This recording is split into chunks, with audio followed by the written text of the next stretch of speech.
Sir ಈಗ ಕರಾವಳಿ ಭಾಗದಲ್ಲಿ ಬಂಡವಾಳ ಹಾಕೋದಕ್ಕೆ ಕಂಪ್ನಿಗಳು ಹಿಂದೇಟನ್ನು ಹಾಕ್ತಾ ಇದೆ. ಅದಕ್ಕೆ ಪ್ರಮುಖವಾದಂಥ ಕಾರಣ ಕೋಮುವಾದ.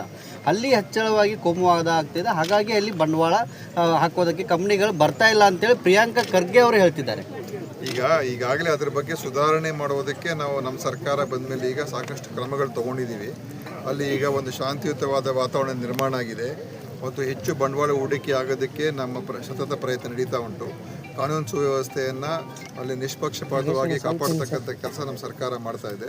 ಯಾರ ಪರ ಯಾರ ವಿರೋಧ ಇಲ್ಲ, ಯಾರು ಕಾನೂನಿನ ವಿರುದ್ಧ ಹೋಗ್ತಾರೆ ಅಂಥವ್ರ ಮೇಲೆ ಕ್ರಮ ತಗೊಳ್ತಾ ಇದ್ದೀವಿ. ಆದ್ದರಿಂದ ಭಾಳಷ್ಟು ಸುಧಾರಣೆ ಇವತ್ತಾಗಿದೆ ಮತ್ತು ಪ್ರವಾಸೋದ್ಯಮಕ್ಕೆ ಹೆಚ್ಚು ಒತ್ತನ್ನು ಕೊಡುವಂಥ ಕೆಲಸ ಕೂಡ ಆಗ್ತಾ ಇದೆ. ಮೊನ್ನೆನೂ ಕೂಡ ಮುಖ್ಯಮಂತ್ರಿ ಮತ್ತು ಉಪಮುಖ್ಯಮಂತ್ರಿ ಮಂಗಳೂರಿಗೆ ಬಂದಿದ್ದರು. ಅಲ್ಲಿ ಒಂದು ದಿವಸದ ಕಾರ್ಯಾಗಾರನೇ ಮಾಡಿದ್ರು. ಸಾಕಷ್ಟು ಹೊಸ MOUಗಳನ್ನು ಅಲ್ಲಿ ಹೊಸ ಹೋಟೆಲ್ಗಳನ್ನು 3 5 ಸ್ಟಾರ್ ಹೋಟೆಲ್ಗಳು, ಬೇರೆ ಬೇರೆ ಪ್ರವಾಸೋದ್ಯಮಕ್ಕೆ ಸಂಬಂಧಪಟ್ಟಿರ್ತಕ್ಕಂಥ ಅನುಮೋದನೆಗಳು ಕೂಡ ಅವತ್ತು ಸಿಕ್ಕಿದೆ.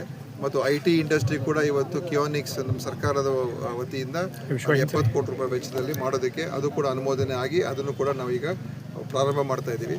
ಆದ್ದರಿಂದ ಮಂಗಳೂರು ನೀವು ಹೇಳ್ದಂಗೆ ದಕ್ಷಿಣ ಕನ್ನಡ ಜಿಲ್ಲೆ ಅದು ಹೆಚ್ಚು ಆಕರ್ಷಣೆ ಮಾಡುವಂಥ ಎಲ್ಲ ಅವಕಾಶ ಇದೆ. ಆದರೆ ಈ ಕೋಮುವಾದ ಏನಿದೆ ಇದರಿಂದನೇ ಅನೇಕ ಜನರಿಗೆ ಹಿನ್ನಡೆ ಆಗ್ತಾ ಇತ್ತು. ಅದನ್ನು ಈಗ ನಾವು ಅಲ್ಲಿಯ ಜನರಿಗೂ ಕೂಡ ತಿಳುವಳಿಕೆಯನ್ನು ಹೇಳುವಂಥ ಪ್ರಯತ್ನ ಮಾಡ್ತಾ ಇದ್ದೀವಿ.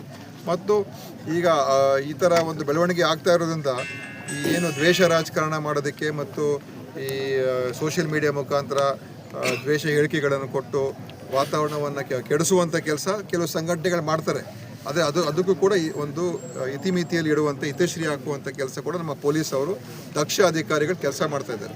ಅದರಿಂದ ಸಾಕಷ್ಟು ಸುಧಾರಣೆ ಇವತ್ತು ದಕ್ಷಿಣ ಕನ್ನಡ ಜಿಲ್ಲೆಯಲ್ಲಿ ಆಗ್ತಾ ಇದೆ. ಆ ಕಾರಣದಿಂದ ಪ್ರಿಯಾಂಕಾ ಖರ್ಗೆ ಅವರು ಹೇಳುವಂಥದ್ದು ಅದನ್ನೇ ಏನಂತ ಹೇಳಿದ್ರೆ, ವಾತಾವರಣ ಚೆನ್ನಾಗಾದ್ರೆ ಇನ್ನೂ ಹೆಚ್ಚು ಜನ ಬಂಡವಾಳ ಹಾಕೋದಕ್ಕೆ ಬರ್ತಾರೆ. ಅದೇ ಇವತ್ತು ನಮ್ಮೆಲ್ಲರ ಪ್ರಯತ್ನ ಆಗಿದೆ. ಸರ್, ಪ್ರಿಯಾಂಕಾ ಖರ್ಗೆ ಅವರು ಇನ್ನೊಂದು ಮಾತು ಹೇಳ್ತಾರೆ ಸರ್, RSS ಒಂದು ದೆವ್ವಿದ್ದಂತೆ. ಅದನ್ನು ಆ ವಿಚಾರಗಳು ಅವ್ರ ಹತ್ರ ಕೇಳ್ಕೊಡಿ. ಯಾಕಂದ್ರೆ ಏನೇನು ಹೇಳಿದ್ರೆ ನನಗೆ ಪೂರ್ತಿ ಮಾಹಿತಿ ಇಲ್ಲ. ನಾನು ಇವತ್ತು ಬೆಳಗಾವಿಗೆ ಬಂದಿದ್ದೀನಿ, ಬೆಳಗ್ಗೆನೇ ಎದ್ದು ಬಂದಿದ್ದೀನಿ. ಬೇರೆ ಏನೇನೋ ಇದ್ರೆ ಅವ್ರ ಹೇಳಿಕೆಗಳು ಅವ್ರಿಗೆ ತಾವು ಕೇಳಬಹುದು. ಸರ್, ನಿರಂತರವಾಗಿ CM ಬದಲಾವಣೆ ಕೂಗಿರುವ ಯಾವುದೂ ಗೊಂದಲ ಇಲ್ಲ, ನಮ್ಮಲ್ಲಿ ಯಾವ ಗೊಂದಲನೂ ಇಲ್ಲ. ಆಯ್ತಾ, ಎಲ್ಲರೂ ಒಗ್ಗಟ್ಟಾಗಿದ್ದೀವಿ. ವಿಧಾನ ಮಂಡಲ ಮೊನ್ನೆ ಸಭೆ ನಡೀತು. ಆ ವಿಧಾನ ಸಭೆಯ ಅಧಿವೇಶನಗಳಲ್ಲಿ ಎಲ್ಲ ಒಗ್ಗಟ್ಟಾಗಿದ್ದು. ಮೊನ್ನೆ 1000 ದಿವಸದ ಕಾರ್ಯಕ್ರಮ ಒಗ್ಗಟ್ಟಾಗಿ ಮಾಡಿದ್ದೇವೆ. ಎಲ್ಲ ಶಾಸಕರು ಒಗ್ಗಟ್ಟಾಗಿದ್ದೇವೆ. ಅದರಿಂದ ಇದರಲ್ಲಿ ಯಾವುದೇ ರೀತಿಯ ಸರ್ಕಾರದ ಮೇಲೆ ದುಷ್ಪರಿಣಾಮನೂ ಕೂಡ ಇಲ್ಲ, ಯಾವ ಭಿನ್ನಮತನೂ ಕೂಡ ಇಲ್ಲ. ಈ ವಿಷಯದ ಬಗ್ಗೆ ಚರ್ಚೆ ಮಾಡೋದು ಅಗತ್ಯತೆಯೂ ಕೂಡ ಇಲ್ಲ. ಅಗತ್ಯನೇ ಇಲ್ಲ ಸರ್. ಯತೀಂದ್ರ ಅವರು ಹೇಳ್ತಾರೆ CM ಸಿದ್ದರಾಮಯ್ಯ ಅವೆಲ್ಲ ಇದನ್ನೇ ಪ್ರತಿ ಸಲ ನೀವು ಒಂದು ಪ್ರಶ್ನೆ ಕೇಳೋದು, ನಾವೊಂದು ಕೇಳೋದು, ಅಲ್ಲಿ ಹೋಗ್ಬಿಟ್ಟು ಸರ್ ಅವ್ರು ಈ ತರ ಹೇಳಿದ್ರು, ನಿಮ್ಮ ಪ್ರತಿಕ್ರಿಯೆ ಅದಕ್ಕೆ ಈಗ ನೋಡ್ರಿ, ಇದು ಪಕ್ಷ ನಮ್ಮಲ್ಲಿ ಹೈಕಮಾಂಡ್ ಇದೆ. ಮುಖ್ಯಮಂತ್ರಿ ಏನು ಹೇಳಿದ್ದಾರೆ, ಉಪಮುಖ್ಯಮಂತ್ರಿ ಏನು ಹೇಳಿದ್ದಾರೆ, ಹೈಕಮಾಂಡ್ ಏನು ಹೇಳ್ತಾರೆ ಅದರ ಪ್ರಕಾರ ನಡೀತೀವಿ ಅಂತ ಅಷ್ಟು ಹೇಳಿದ್ಮೇಲೆ ಮುಗಿದೋಯ್ತಾರೆ. ಸ್ಟಾಪ್ ಆಗ್ತಿಲ್ಲ ಸರ್. ಸ್ಟಾಪ್ ಆಗಿದೆ. ಒಂದೊಂದ್ಸಲ ಯಾವುದೋ ಒಂದು ಕ್ಯಾಮ್ರಾಗಳು ಮೈಕ್ಗಳು ನೋಡಿದಾಗ ಸುಮ್ಮನೆ ಏನೋ ಒಂದು ಹೇಳಿಕೆ ಬಂದ್ಬಿಡ್ತದೆ ಅಷ್ಟೇ.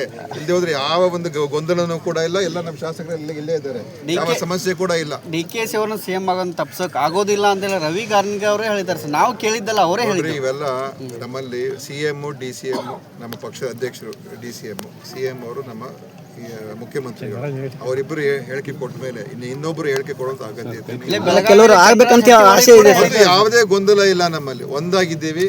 ಎಲ್ಲ ಶಾಸಕರು, ಎಲ್ಲ ಲೀಡರ್ಸ್ ನಾವು ಒಂದಾಗಿದ್ದೀವಿ. ಗೋವಾದಲ್ಲಿ ರಿಸಾರ್ಟ್ ಕೂಡ ಬುಕ್ ಆಗಿದೆ. ಯಾವುದು ಬುಕ್ ಆಗಿದೆ? ಏನೂ ಆಗಿದೆ. ಏನು ಹಾಲಿಡೇಗಳು ಹೋಗ್ಬಾರ್ದಾ? ಅಲ್ಲಿ ಎಲ್ಲರೂ ಕೂಡ ಹೋಗ್ತಾ ಇದ್ದಾರೆ. ಹೋಗ್ಬೋದು, ಬಿಟ್ಟು ಹೋಗ್ಬೋದು, ಅದೆಲ್ಲ ಏನಿದೆ ದೊಡ್ಡ ವಿಷಯ ಏನಲ್ಲ ಸರ್. ಈಗ ಮತ್ತೆ ಫಾರಿನ್ ಟೂರ್ಗೆ ಶಾಸಕರು ಸಿದ್ಧವಾಗಿದ್ದಾರೆ. ವೈಯಕ್ತಿಕವಾಗಿ ನನಗೆ ಗೊತ್ತಿಲ್ಲ ರೀ ಯಾರು ಹೋಗ್ತದೆ. ಅವರ ವೈಯಕ್ತಿಕ ಟೂರ್ಗಳು ಹೋದ್ರೆ ನಾವೇನು ಅದನ್ನ ಹೋಗ್ಬಾರ್ದು ಅಂತ ಹೇಳಕ್ ಆಗ್ತದ? ಈಗ ಹೈಕಮಾಂಡ್ ಯಾಕೆ ಫುಲ್ ಸ್ಟಾಪ್ ಇಡ್ತಿಲ್ಲ? ಯಾರು ಫುಲ್ ಸ್ಟಾಪ್ ಇಟ್ಟಿದ್ದಾರೆ ಇಡಬೇಕು ಅಂತ ಗೊಂದಲಕ್ಕೆ? ನೋಡ್ರಿ, ಇವೆಲ್ಲ CM DCM ಹೇಳಿಕೆ, ಹೈಕಮಾಂಡ್ ಡಿಸಿಷನ್ ಮೇಲೆ ನಾವಿಬ್ರು ಇದ್ದೀವಿ ಅಂತ ಹೇಳಿದ್ಮೇಲೆ ಇನ್ನು ಬೇರೆ ಚರ್ಚೆ ಮಾಡೋದು. ನೋ ಉತ್ಪ್ರೇಕ್ಷೆ, ನೋ ಊಹಾಪೋಹ. ತಾಜಾ ಸುದ್ದಿ, ನಿಖರ ಮಾಹಿತಿಗೆ ಬ್ರೌಸ್ ಮಾಡಿ vijayvani.net. QR ಕೋಡ್ ಸ್ಕ್ಯಾನ್ ಮಾಡಿ ಆಪ್ ಡೌನ್ಲೋಡ್ ಮಾಡಿಕೊಳ್ಳಿ.